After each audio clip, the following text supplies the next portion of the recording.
सूरज में सबसे ज्यादा हाइड्रोजन है, फिर हीलियम और उसके अंदर आयरन जैसे भारी एलिमेंट्स भी मौजूद हैं। लेकिन सवाल ये है, इंसानों को ये पता कैसे चला? क्योंकि आज तक कोई इंसान सूरज पर गया नहीं, कोई सैंपल लेकर वापस नहीं आया। फिर साइंटिस्ट इतने कॉन्फिडेंस से कैसे बता देते हैं कि किसी तारे में आयरन ज्यादा है, किसी प्लैनेट के एटमॉस्फेयर में पानी मौजूद है, या किसी गैलेक्सी में कौन कौन से एलिमेंट्स हैं? असल में इसका जवाब छुपा है लाइट में। जब हम रात में आसमान देखते हैं तो हमें सिर्फ चमकते हुए तारे दिखाई देते हैं, लेकिन साइंटिस्ट्स उन्हीं तारों की रोशनी को देखकर ये तक पता लगा लेते हैं कि तारा कितना गर्म है, उसकी उम्र कितनी है, वो किन एलिमेंट से बना है और उसके आसपास प्लैनेट्स मौजूद हैं या नहीं। अब सवाल आता है, ये सब सिर्फ लाइट देखकर कैसे पता चलता है? इसके लिए पहले एक चीज समझनी होगी। ब्रह्मांड में मौजूद हर एलिमेंट जैसे हाइड्रोजन, हीलियम, सोडियम, आयरन या गोल्ड लाइट के साथ अलग तरीके से रिएक्ट करता है। हर एलिमेंट कुछ स्पेसिफिक कलर्स की लाइट को अब्सॉर्ब करता है और बाकी कलर्स को पास होने देता है, यानी हर एलिमेंट का अपना एक यूनिक पैटर्न होता है। अब साइंटिस्ट्स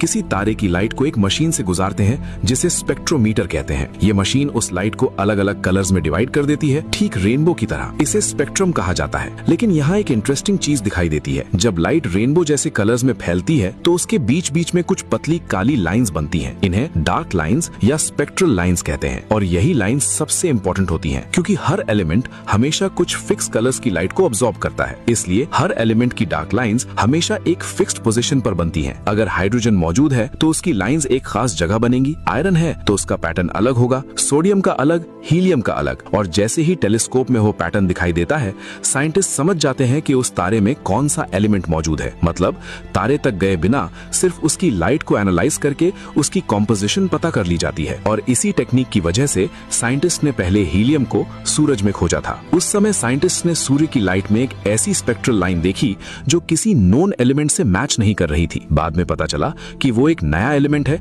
और उसका नाम रखा गया हीलियम, क्योंकि ग्रीक लैंग्वेज में सन को हीलियोस कहते हैं। यानी हीलियम की डिस्कवरी पहले स्पेस में हुई, फिर अर्थ पर।